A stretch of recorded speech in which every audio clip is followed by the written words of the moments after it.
Welcome to the Cyber Business Podcast, where we feature top founders and entrepreneurs and share their inspiring stories. Now, let's get started with the show.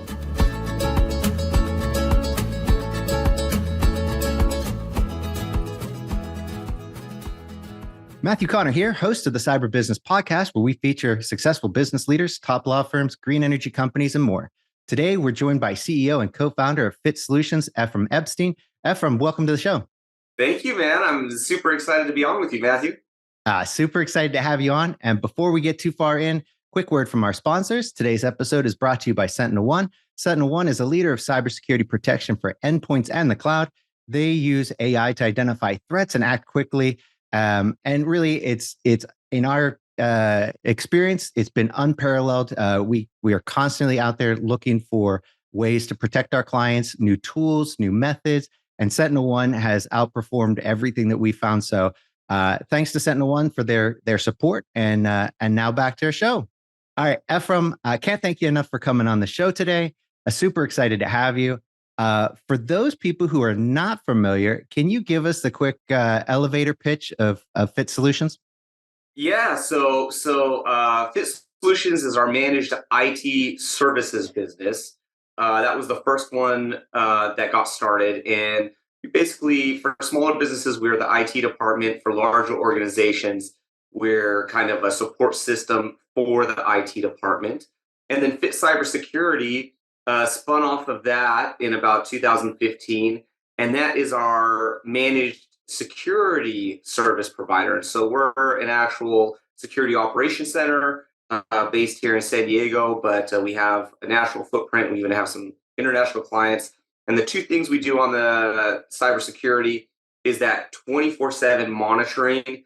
We really act as a 24/7 cybersecurity team for internal IT departments. We act as an extension of them.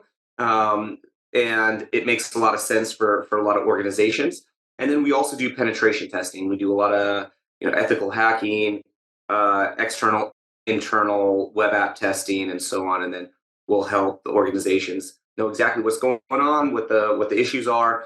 They'll remediate it, then we'll retest, and kind of just go through the cycle to make sure they're secure. Fantastic. Well, so on the Cyber Business Podcast, we and really me, I love founder stories, and I ran into you on Instagram. I saw one of your reels and absolutely loved it. I thought it was great content. And the more I started digging in, the more I was like, this guy's got a great story. I would love to hear, your founder story, because the way I've pieced it together, you basically, after you went to ITT Tech, then you spent about 10 years working your way up from basically IT admin assistant all the way to senior systems manager. And then you branched off and started Fit Solutions. Is that about right? That's pretty much it. I'll add a little to it, but you got it. That's it. When I came out of high school, I really didn't know. Everyone's like, "What do you want to do?" I had literally no idea. So I thought maybe I'd be a machinist or something. I really had no idea. And I was lightly exposed, because that was during the 90s. Lightly exposed to computers, but I wasn't like a computer nerd or geek or anything like that. I was more of like an outdoor kid, but I liked computers to a certain degree.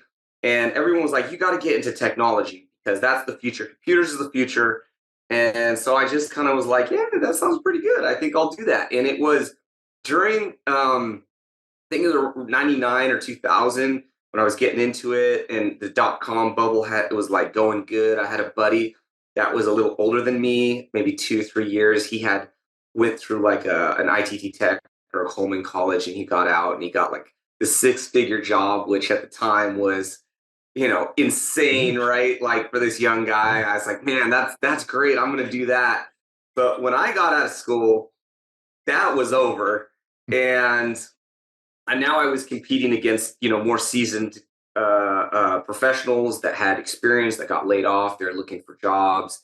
And I was trying so hard to get a job. I couldn't even get one. So I ended up working for free for about 6 months in an internship. And I'd show up every day like it was my job from 8 to 5. just work for free and Nice. doing, assistant administration type stuff. It was for a organization that belonged to SDSU. And after a while, they're like, yeah, we like this guy. Like, I think we should hire him. So that's how I got started. That's awesome. I mean, that, Yeah. it just goes to show you, you put in the time and the hustle and it pays off. But where I'm really curious is, fast forward through those 10 years and then you start your own, everybody, I think, a, I'd say most MSPs start out, somewhat similarly, right? Guys got has built up some IT skills and they're like, hey, I could go do this. This would be a decent thing for me to do. Um, but can you walk us through that, how you went, who your co-founder was, just I think those first, moments, those first years, I think they're so fundamental to what you end up being. And then, so let's start there. What was that like when you Yeah. took the So plunge? I'll take you to I'll actually take you a step before the first MSP I worked for. And the owner, the company was called the IT Pros. The owner was Doug Ford. Great, great guy, mentor of mine. I started there kind of in the help desk, and I immediately loved it. I loved the consulting. I loved helping organizations, with their decision making process, making sure they're successful, all of that. During the economic, downturn cycle, he decided to sell the business, and he sold it to Konica Minolta, all covered, and it went through a couple acquisitions, and I went through those acquisitions, and it just Konica Minolta All Covered was not a bad company by any means. There was a lot of maturity they had. Things I look back now and I'm like, oh yeah, now I get why they did that. But it didn't have the same feeling. I kind of missed the feeling of the team that I was working with. I was kind of just on an island. It was just a different thing. And so um, as I was, I started working out with my a buddy of mine, kind of like my good friend's older brother. I started hanging out with him, and he was very entrepreneurial. His name's Joel Ritchie, and he was saying like, "Man, why don't you start your own business? You're good at what you do." And the more he was like putting that bug in my ear, like when we were doing workout sessions, I was like, "Yeah, maybe I should do that." And I didn't have any savings. I had a good job, and I was making good money.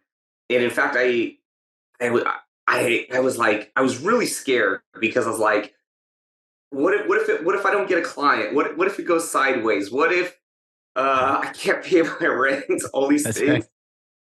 But the more I thought about it, and I started reaching out to people that I could think of that had businesses, and a lot of them were like, "Man, if other people can do it, you can do it." And I was like, "Man, that's good advice." And I started thinking like, what is the worst thing that can happen? And honestly, the worst thing was like I either go back, beg for a job, go work at McDonald's or something. Like it wasn't that disastrous, right? Yeah. And so I was like, you know what, I'm going to go for this. And then I talked to Joel. I said, hey, I want to do this, but you've been inspirational. I'd love for you to kind of join me on that. And he was like he was on board. So he kind of was my co-founder. I own the majority of the business, and he was a more minority shareholder. But we also talked about, and I could talk about that if you want. Like he's no longer with the company. I bought his shares out at a certain point because our goals were going different directions. But the reason we were able to stay friends through that whole process is because early on at those times we had talked about kind of what an exit would look like, and we actually, even though we were good Right. buddies, we put everything in writing. We both signed it. That way, it was clear. Smart. And what I did is I worked with him for about 11 months on how we were going to build the business. And I didn't even, most people start with like a website, a logo. Like at the end of those 11 months, we still didn't have a website. We didn't have a logo or business cards, but we had contracts. We had our Nice. entity set up. We knew exactly our like pricing. We knew like what was going to be included in the package, how we were going to deliver service.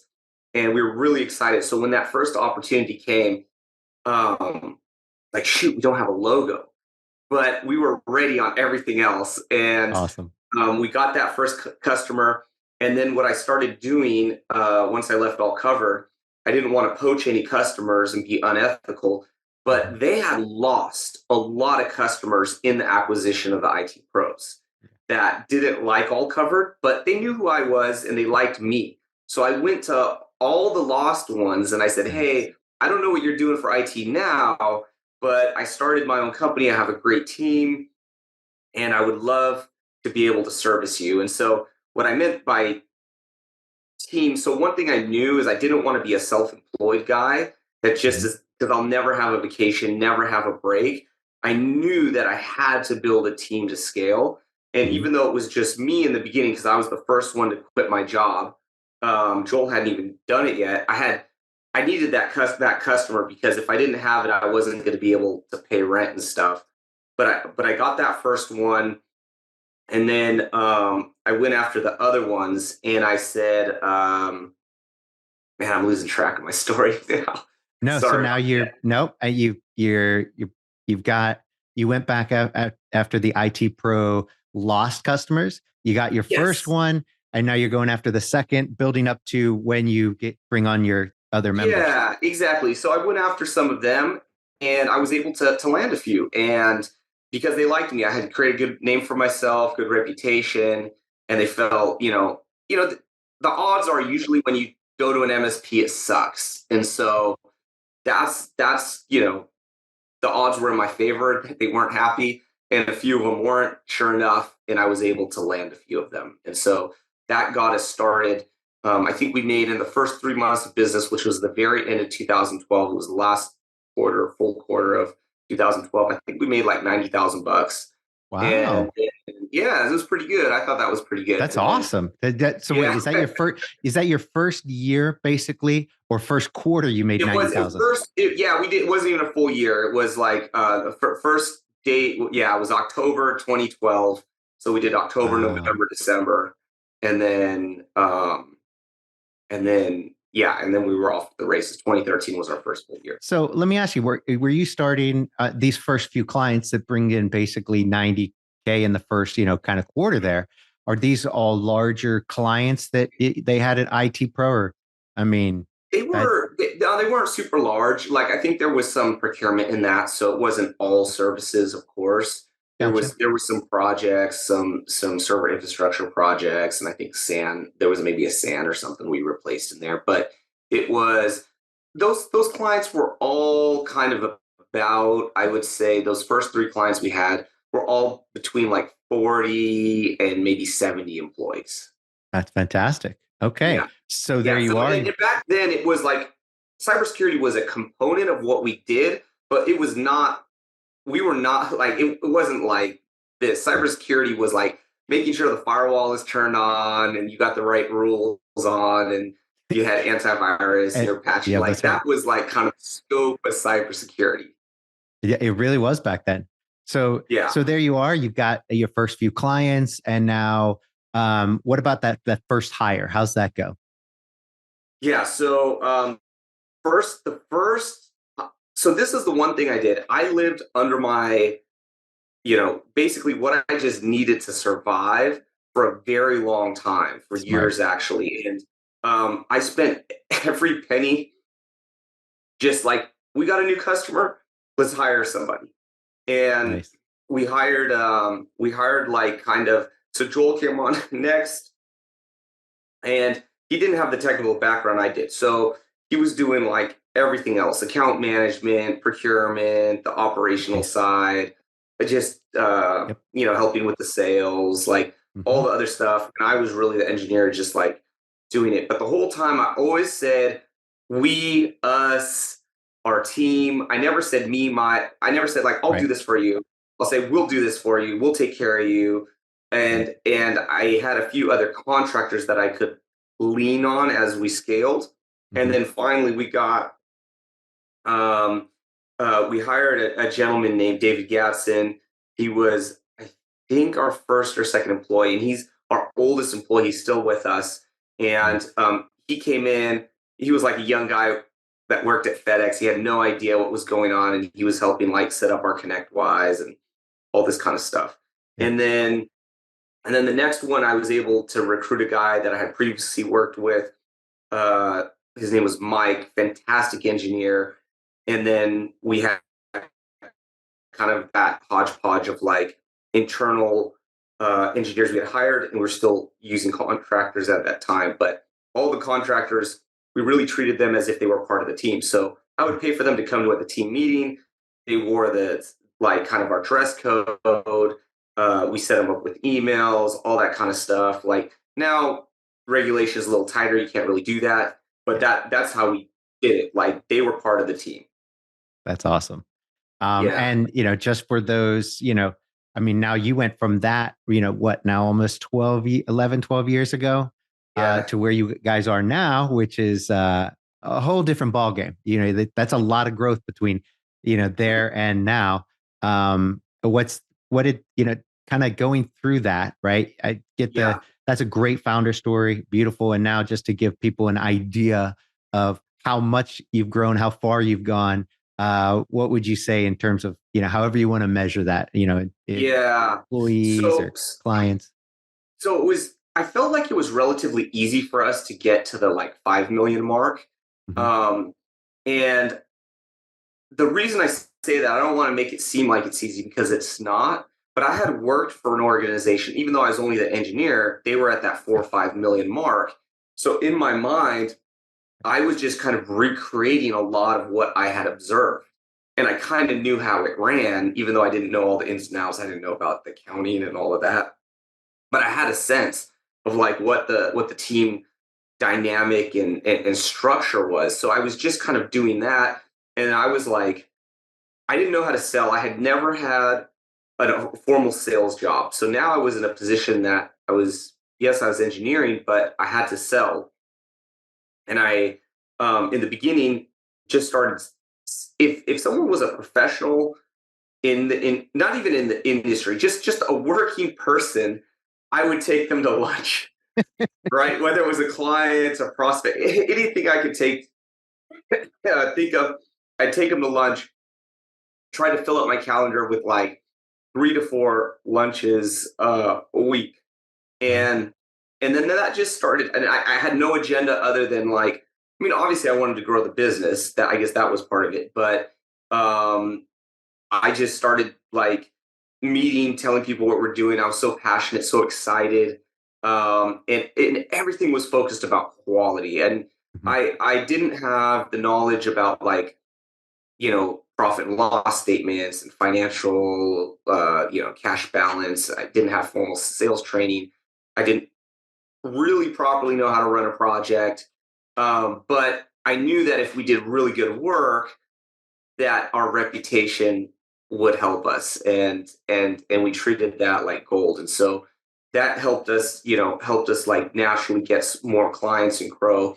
Once I hit like the $5 million mark, and we started having these bigger breakpoints, business breakpoints that all businesses go through, I was like, man,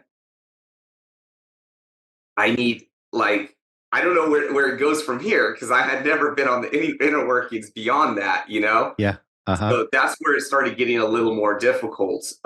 In fact, in 2017, we well, previous to that, I should mention we did some stupid stuff too. Like I got distracted. Me and Joel started a gym, a CrossFit gym, because we liked CrossFit. That was like a distraction and a drain on resources, because we were taking profits out of Fit, kind of get this other business going. Never became profitable, and we monkeyed around with that for like 2, 3 years on the side. Even though we weren't training in CrossFit, like we weren't there like running it. We hired Right. employees, but Yeah. it was a bad one. Even though it was a great, like what I did love is I loved the community that we built Yeah. over there, and I loved like a lot. It just everything was good about it except it didn't make money. It was a bad Right. business. And then the other thing is, I think we also approached the way we started Fit Cybersecurity. So we started that in 2015, and my approach now is make sure there's a demand for the service and even sell the service and then deliver on the service, right? And if Yeah. you're an ethical, moral driven person, you're obligated to deliver on that no matter what the cost is. But Yep. we kind of said, let's build out our SOC. We're going to, build it all out, make it look like a mini NASA center, hire the employees, staff 24/7, and then go to try to sell it. It took us years, literally years, to even break even. So once again, we were taking profits from the IT Yeah. services, moving it to pay for all the employees and the cyber services, even though they weren't paying for their own seat. And I knew it was a good decision to do that, in the sense that, well, or I shouldn't say it was a good decision. It was probably a bad decision, but I knew that their cybersecurity was an important component in the future. Yeah. And so I just kept doing it till we finally started breaking even. But there was a lot of things like that I learned. And fortunately, we were able to kind of grow beyond that. In 2017, we ran into a really tough spot where, uh, like, I remember it was in summertime. I think I was even on vacation that week, and our accountants called us and they're like, "Man, we're really worried that we might not make payroll. Oh, Like, we don't have enough money in the bank. Payroll's coming up. A lot of people haven't paid us yet." So I started, like, immediately doing collection calls basically to get the money, and it worked out. But being at that point, I was like, I can't scale the business like this anymore. This is yeah. not. I need to be more financially literate. So the first thing we did is, like, hired, like, an outsourced CFO, not just to do it for us, but to actually teach me. Like, Yeah. I wanted to know how to read a profit and loss statement, understand cash balance, basic financial, Yeah. principles of finances that I had never been taught. And then also, the other thing I realized is sales was super, super lacking. So I could sell naturally well from just, the passion and having to do it, but I wasn't a professional. I was still an amateur. I had never had training. I had never had a sales manager, anything like that. So, and we would go through this thing where we push to sell, and we would, like, do all these lunches. Stuff would kind of shake out, kind of like, it's like you shake the apple tree, and I Yeah. didn't know what was going to come out, but a couple apples would fall out, right? So that was our approach. And but then when we got the clients, we were focused on delivering for the clients, right? And doing an amazing job. So we'd go to work, 3 to 6 months would pass, and we realized, man, we have nothing in our pipe. We haven't been selling. And so new revenue was like this, Yeah. up and down, up and down. And I was like, we need consistency. So we hired a sales trainer. He was okay.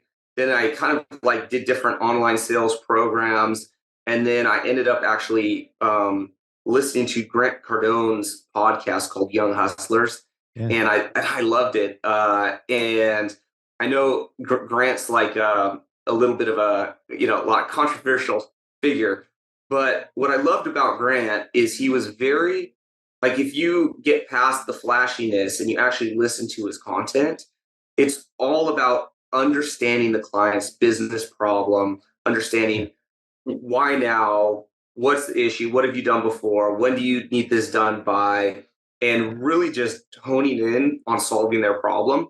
And that was naturally something that I appealed to. And so as I started doing more of his sales training, I started getting better at sales, and then I could also start to duplicate myself. And so that's kind of, I guess, a little bit of the journey. That's awesome. Well, I have so many great follow-up questions. I think they're great. Let's see how they pan out. But let's take that sales for instance. I mean, and actually, let me rewind because you mentioned that whole $5 million mark. Being one of those let's call it a sticking point, and it made me think of like the 4 minute mile, right? I mean, it was such a huge milestone where people thought it just couldn't be beaten because nobody'd ever done it. And it really comes down to the psychology of believing that it's doable. So I say this because so many MSPs that start, their 4 minute mile is $1 million. And so for them, it's okay, a million's that big one. And then it's tough to go beyond that. What I thought was really interesting, because I met so many MSPs who that was their belief. And you hear it all the time in places like Robin Robbins.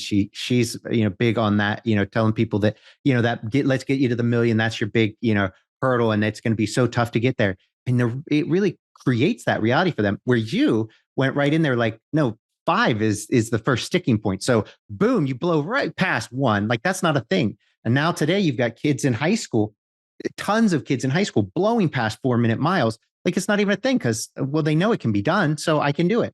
You knew it could be done, so you did it, and it wasn't even a thing. And I'd like to. Yeah. So I thought that's fantastic, and a huge takeaway, I think, for every small business owner and entrepreneur and MSP. Like, that million, whatever you think that sticking point is, that's what it is, because you made it that way, right? Not to be all Yeah. Yoda about it, but No, it really is. it's huge.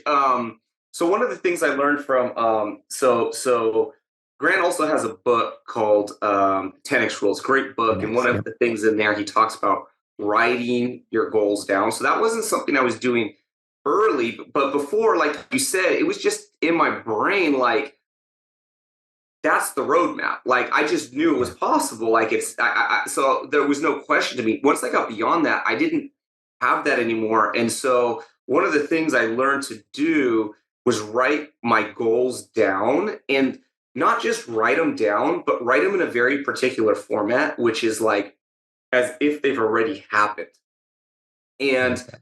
um, another mentor, Brandon Dawson, kind of explained, like, people say a lot of different stuff. Oh, it's putting it out in the universe. It's manifesting. Like, the best explanation that I ever heard about it was from Brandon. And he said, like, have you ever, you drive your car home from work, and you're supposed to stop on the way home. Maybe you're supposed to go somewhere else, go to the grocery store, not paying attention. Before you know it, you didn't drive to the grocery store. You automatically drove home, and you're like, you get to your driveway and you're like, oh shoot, like I was supposed to go to the grocery store. Now you have to consciously change your way. Well, what happens is your subconscious, which doesn't really do thinking, just kind of that feeling, it's like a GPS. It doesn't know the difference between reality and what is Yeah. like an idea. So when you kind of write your goals as if they've already happened, like I own a $30 million, $100 million business.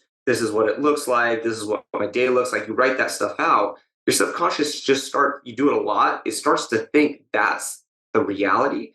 And your subconscious will just help like a GPS, like take seize opportunities as they come your way, and it helps kind of like you reprogram your mind in a way. So I think that's really what it's doing. And like you said, for me it was Awesome. like, oh, that 5 million, I need like 20 people, I need to make 5 million. Like, it was just no question, because I just figured that's what it's going to happen. And then when I got to it, now I was like, oh wait, we got to do more. This is And now it wasn't just about, it never was just about me.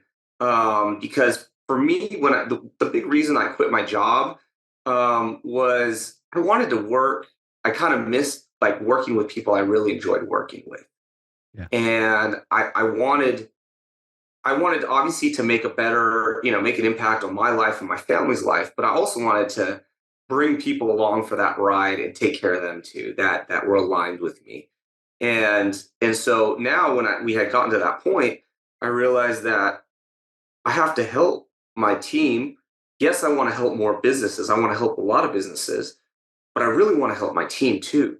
And I want them to have career opportunities. I want them to have raises. I want them to have promotions. And if I don't grow, they can't have that with me. Like, they have to go elsewhere. So the only way for me to impact their lives positively is to grow. So, a lot of my growth goals are still about that. Our mission is to impact lives through technology. And that, of course, means impacting the lives of our clients and supporting their missions. But it also means impacting the lives of our teams, helping That's them with their awesome. personal, professional, financial goals.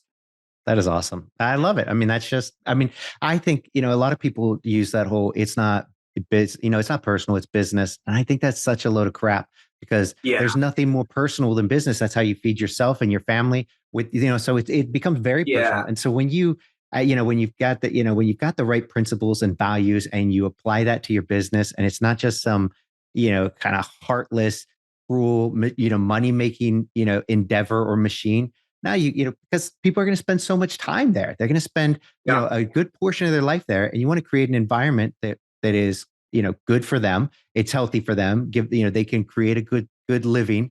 They can, go home and be happy with their family and provide for them and their kids and, make the world a better place. Because I really do think that, small business and business in general really can do that. When people do like you do, create that for people, when those are your goals and your values, that's what happens, right? I mean, Yeah. so it's wonderful. So kudos to you. Thank you. That's fantastic. Now I'd like to rewind again, go back to there you are. You've got a few clients and you're just inviting people out to lunch like Yeah. 3 days a week. That's how you do your business with lunches. Like I want you to walk me through that. Like you here, because so many people are like, well, I got to advertise on Google AdWords. You're like, let's just take people to lunch. So you just get it like a prospective client. You'd be like, hey, I'd like to take you to lunch. They're like, I gotta eat. Anybody. If I met you at a networking thing, I'd be like, hey, what do you think about going to lunch? Because once again, I didn't have that much formal training of like asking what's the biggest business problem you're trying to solve. I didn't have that kind of like vocabulary like I do now. But going to lunch is amazing. I recommend if you're new at sales in an organization or you're a business owner or anything, and you just need to get some traction fast, just invite everybody that you can think of to lunch. Now, of course, the ideal is a prospective client, but you don't have anybody who's in your power base in your networking group or someone that you can go. And then if I was meeting with you and you're not a prospective client, I just say, Matthew, like, at some point in the conversation, I just have it naturally because I wouldn't have like a huge agenda, but I would ask for your help at some point. I'm like, I'm working really hard to scale this business. Do you know anyone that could like benefit from our services, or you think I should reach out to? And you'll either make it think of someone, or you might not think of someone, but then you won't forget me.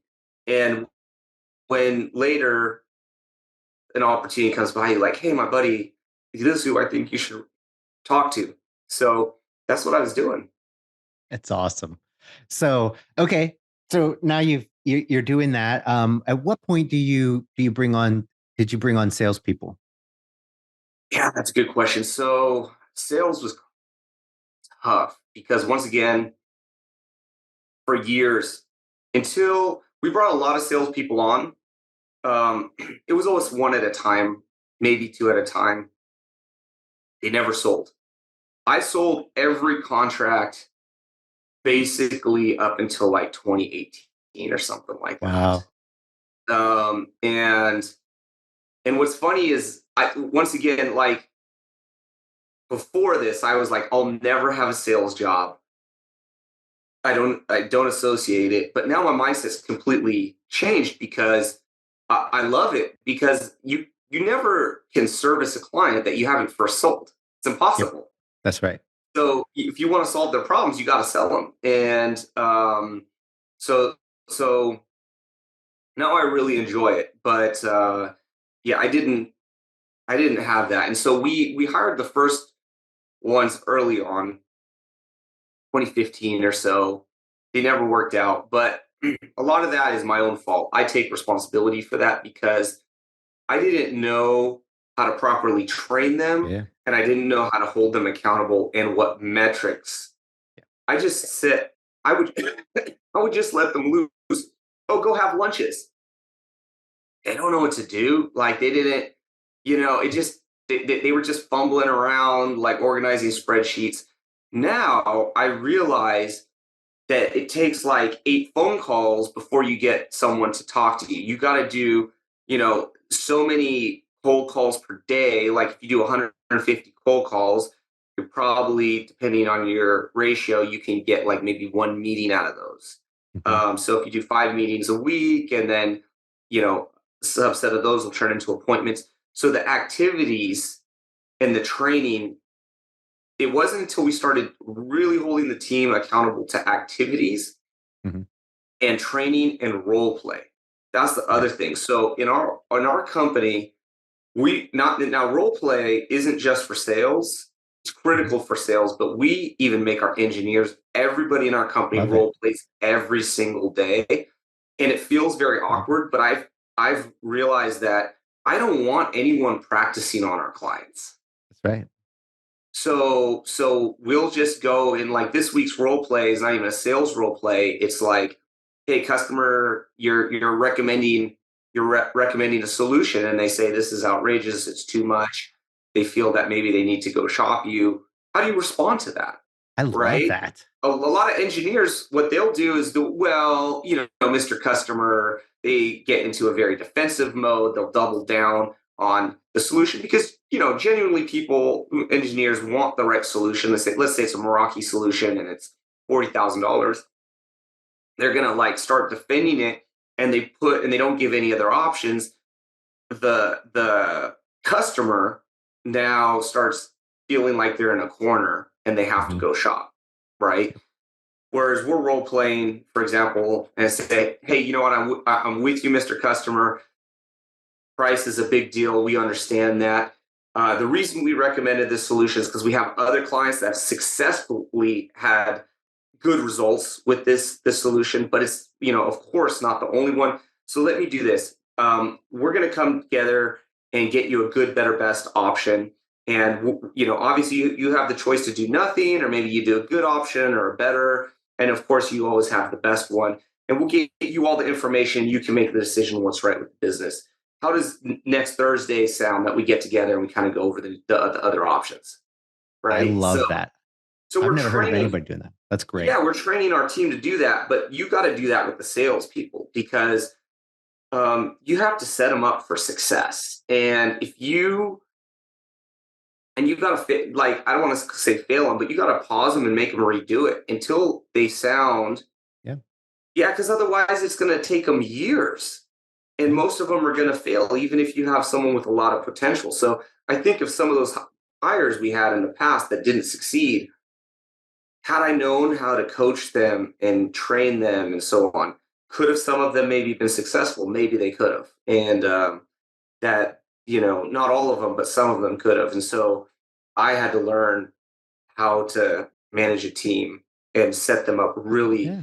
not just managing to hold them accountable, it's setting them up for success and duplicating what the top performers do so that they can see it and follow it and get the same results. It's awesome. So, first of all, I got to hand it to you. The role playing. So I was back in my old army days. I was an army interrogator, and of course, you can't always, there's not always someone to interrogate. So role playing was a Yeah, big part of that. Through part of the training was doing these role play, exercises, absolutely. just tons of it. And I was I'm to this day a huge believer in, like, when we go over something, we role Yeah, play it out. I've never heard anybody else talk about it. So I think it's a great thing. I got it from my old army days, but of this is course. is brilliant. Yeah. The Yeah. the military will never carry out an operation unless they've practiced it 100 times, 1,000 Yep. times.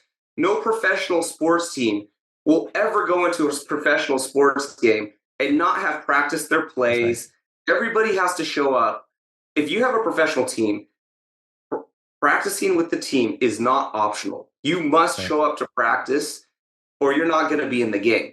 And I don't Exactly know right. why people think business is any different. If you want to Couldn't be a agree more. professional, your whole team needs to role play together and they need to practice because there's this weird assumption they just throw people out there and think they're going to be successful. There's no way. Yeah, you got a bunch of people fumbling the ball everywhere. They've never practiced it. Everywhere. Yeah. And Totally you're agree. losing That's clients and it's just a mess. And they're not closing sales. It's just a mess. that's couldn't agree more. So love that. Let me ask you, this whole remote slash in person thing. How do you guys deal with it? What's your stance? How do you guys operate? Are you all, you know, Hybrid? Are you what's the deal? Yeah. What's your take? So I think every business needs to really analyze their business and their team. I love in person, but we're not able to do that anymore. So before COVID, we were everyone that was not an engineer or cyber analysts had to come to the office. Only engineers who are going on site to clients had the liberty of working from home or at the client site, just because it made sense. But everybody else had to come into the office every day. And there definitely is something about being in the office. But of course, at COVID, we dispersed. And then during that time, we grew a lot and we went very national. So I also started hiring a lot of leadership team members and different team members in different states. Now I can't even pull them back to the office if I wanted to, because it would just be a small subset of people that I'd be pulling back. Now, a hybrid or an in person is great, but for our business, we can't do it anymore. And so, what we do to keep the culture alive and also hold team members accountable is we learned a few lessons through that period, and we were also taught this because we were, once again, seeking mentors, seeking knowledge. And one of the things we do an all hands team meeting every day. We go through the mission and vision. So you'll hear on our all hands our mission and our vision every single day. Everybody at that point memorizes it. We then go through each department and they announce, their KPIs and wins. So the all hands meeting is only positive. There is nothing ever negative announced in that meeting. That's always separate. It's only a positive type meeting. So we go over the wins, then we'll read a quote or a paragraph out of an inspirational book, and then we'll go into breakout rooms and we role play. That's where we role play. As 15 minutes starts on the dot, pretty much ends on the dot, and that's been a key. And then the other one, excuse me, getting over a cold, is the metrics, the KPIs. We went to every single job role and said, okay, yeah, every role does 50 things, 100 things, right? You know how that is. But what are the 3 most impactful things, maximum 4, but ideally 3 most impactful things for that department and that they do, and then you turn those into KPIs. And so, let's say it's a cyber analyst, it's response rate, utilization, client satisfaction, and then quality. They have quality on their incidents, right? So that's the example there. You go to the HR the HR department. What is that? It's time to fill a position, one-on-ones completed, training completed. So they're responsible for the development of our people. So we put people on training courses, and we'll invest. They can train on our dime. We'll pay for the training, but then in return, we actually hold them accountable to that training. So they go through training completed, and the one-on-ones completed. So managers meet. We have kind of a one-on-one forum, and we go through, their personal professional goals, personal professional financial goals. We align those with their KPIs, and their development plan and things like that. So, sorry, I'm going on a tangent, but having those metrics are so important. Everyone can see them. And then we created what's called the magnitude of impact scale. So we broke up the top performers, that top 10%. What are they doing? And that is the remarkable category. Then we have excellent, great, good, average, poor. Poor is the baseline. If you go below that, it doesn't make sense for you to work here, just misalignment. And a lot of people don't, are turned off by that. We had huge cultural pushback when we started doing it. But really, our intention was not to create a super competitive environment. We have a very positive, helping environment. Our intention was not to um, make people feel bad or anything, but we need to scale and we need to model out what the top performers are doing. We need to help new people mimic that until they've mastered it, and then they can help duplicate. And so the only way to do that is you have to measure what your top performers are doing. And then if a top performer finds a better way to do things, well, then you can model that out and everybody can change. But a lot of times people come to the organization like, oh, at our old company, we did this and that. And everyone was like trying to make changes all the time. It's like, no, the only people that are making changes in this organization are the top performers. You have to mimic and master what we know works. Once you've mastered it and you're consistently a top performer, then you're going to find ways on how to help improve it. But until then, it's not that we're closed to suggestions, but really the suggestion doesn't carry a lot of weight compared to what the top performers are doing.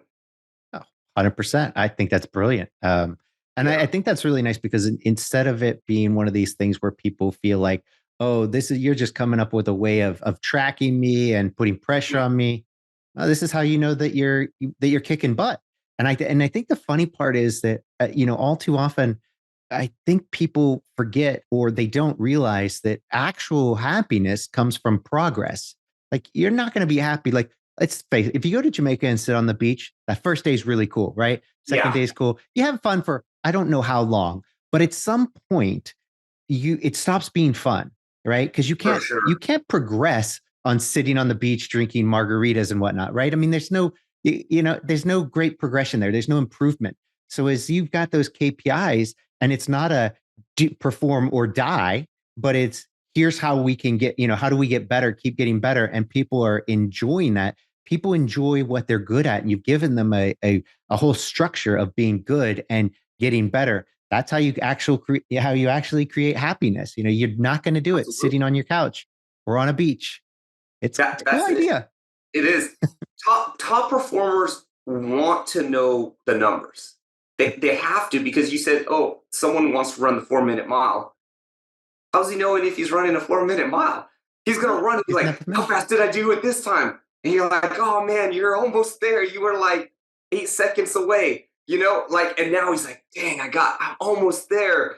Like, so Yeah. the only way, you look at all the greats, Michael Jordan or LeBron or any sports, they want to know the numbers. They want to know, and then they're pushing against, doing something better. And even a new person that maybe is like sitting at average, they want to, if they're driven, they want to grow their career. They're looking for mentorship and for guidance. And if they can be shown exactly what they need to do to perform like the top performer, the right individuals are going to say, man, that's great. I'm going to just copy it. I'm going to mimic it. Right. And then I'm just going to keep doing it till I get the results. And that is, I mean, a lot of people have never shown someone how to make $100,000, right? Yeah. So I can say confidently to someone that's maybe entry level or even been around for a long time, and it's like maybe they're making 70. Hey, and that's the 75, 80. That's the most they ever made. Has anyone ever shown you successfully how to make $120,000, like step by step on how to do that? No one's ever actually shown me like exactly how to do that. If I were to show you how to do that, what would your commitment be to following those steps to get it? Now you're having the right person's like, I'll do whatever you tell me. That's right. Perfect. Okay, now we got something to work with. I'll show you how to do it. You're going to do it, and we're going to get the results together. That's right. I mean, heck, McDonald's, they minted so many millionaires that exact same way. They're like, look, we can start out, entry level, very, flipping burgers. And, if you stick with it, here's the program. You'll own your own franchise at this stage. You just go up through. And by the time you do, you'll be a millionaire after it's like 10 years or something like that. People are like, what? And they were just minting millionaires because, hey, there it is. If you're willing to do it, there's the path. Go do it. And so that's brilliant. I love it, man. Go ahead. Well, so, there you are, you've grown, up considerably. If everybody, you make those mistakes along the way.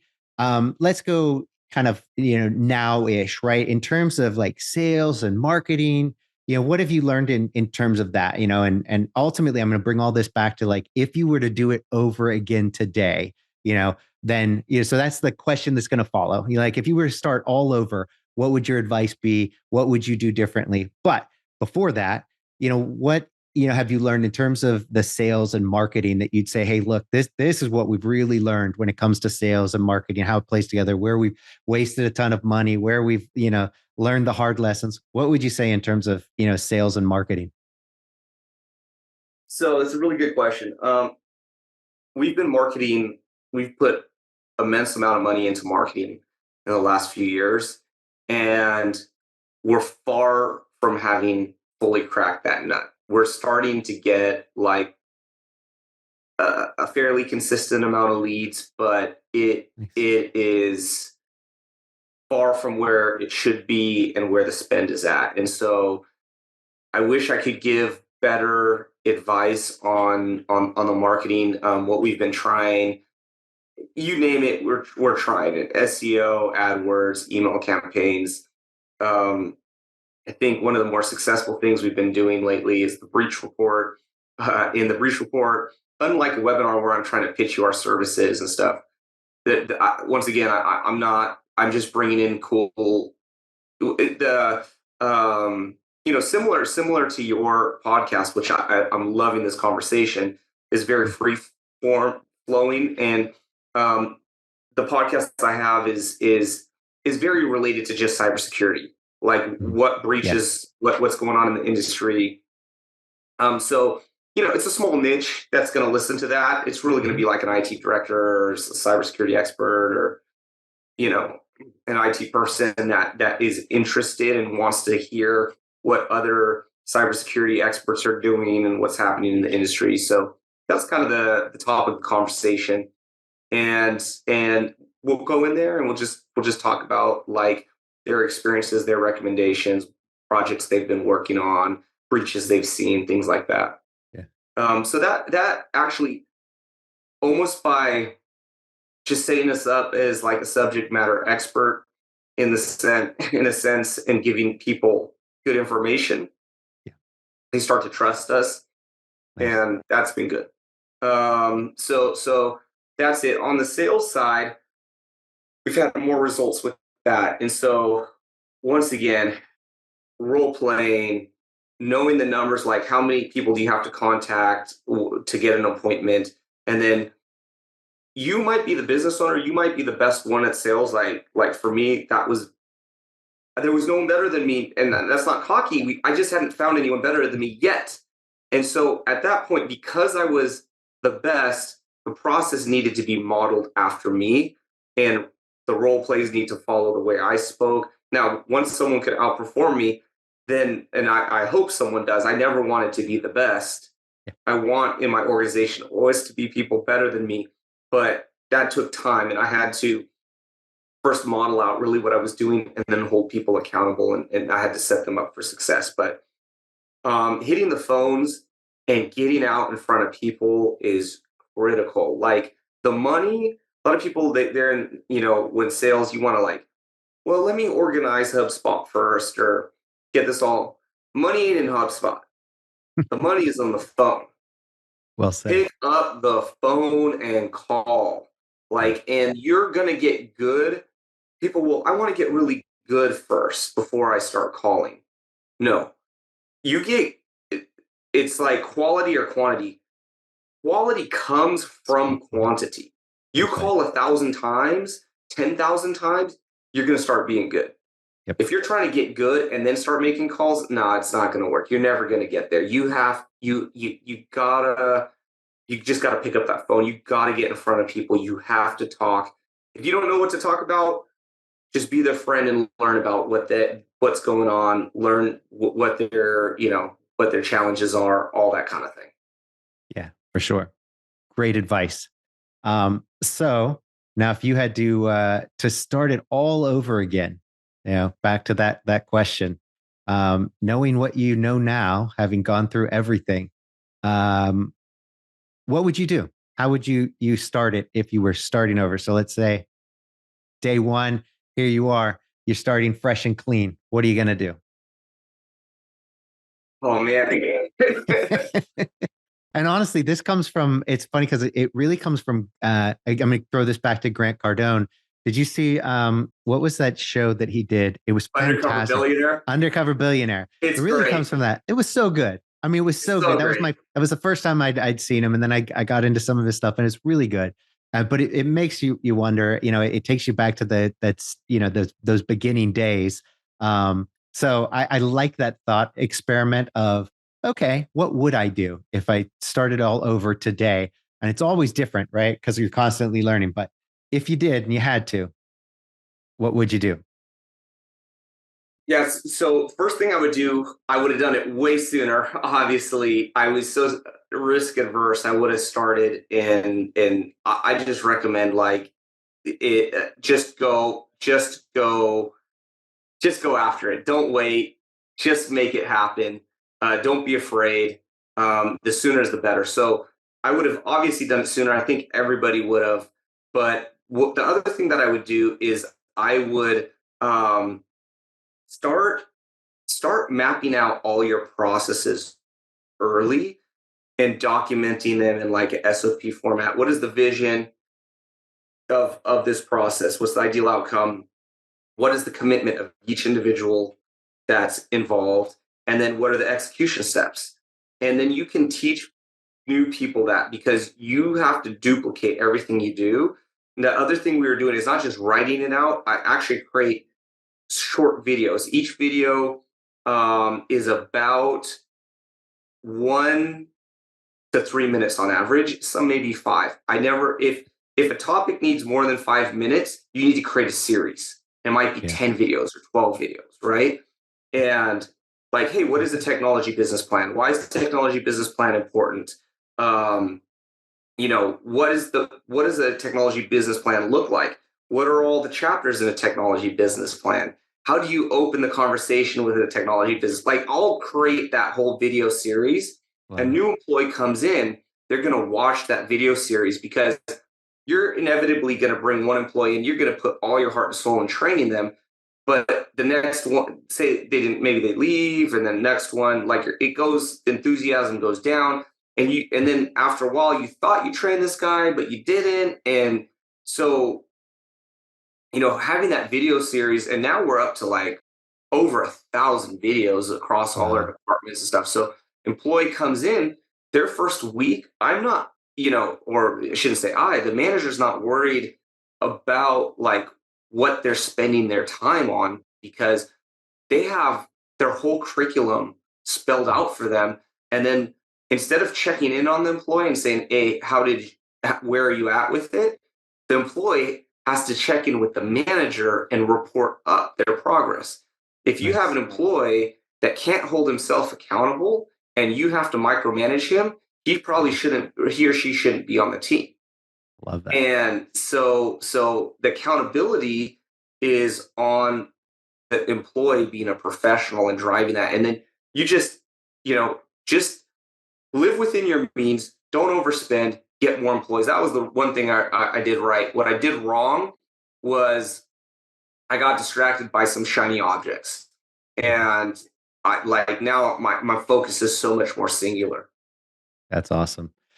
Well, I could dive in over and over on tools and pricing and models. I'm gonna Yeah, let you go because I know that's almost a whole nother episode. Which, if you're up for it, I would love to have you back on absolutely. Yeah, for bring me on another. again. I'd love to do another episode. This was freaking fantastic. And one of the final questions we like to ask people is if there's a mentor you'd like to give a shout out to, lessons learned from them, or whatever, or just a thanks. Here's your chance. Is there a mentor you'd like to mention?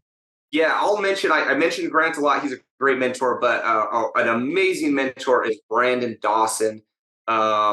Fantastic guy, and his wife too, Natalie Dawson. She has a wonderful book called Teamwork. You can get it for like $9 on Amazon.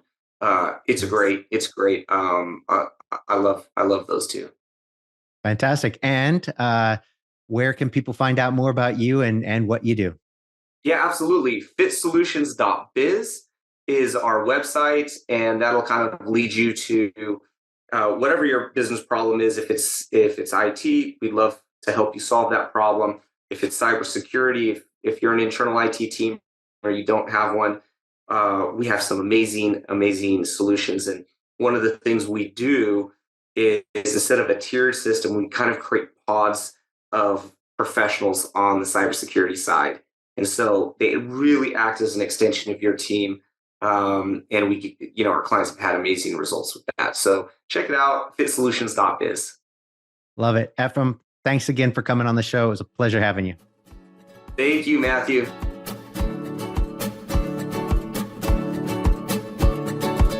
Thanks for listening to the Cyber Business Podcast. We'll see you again next time, and be sure to click subscribe to get future episodes.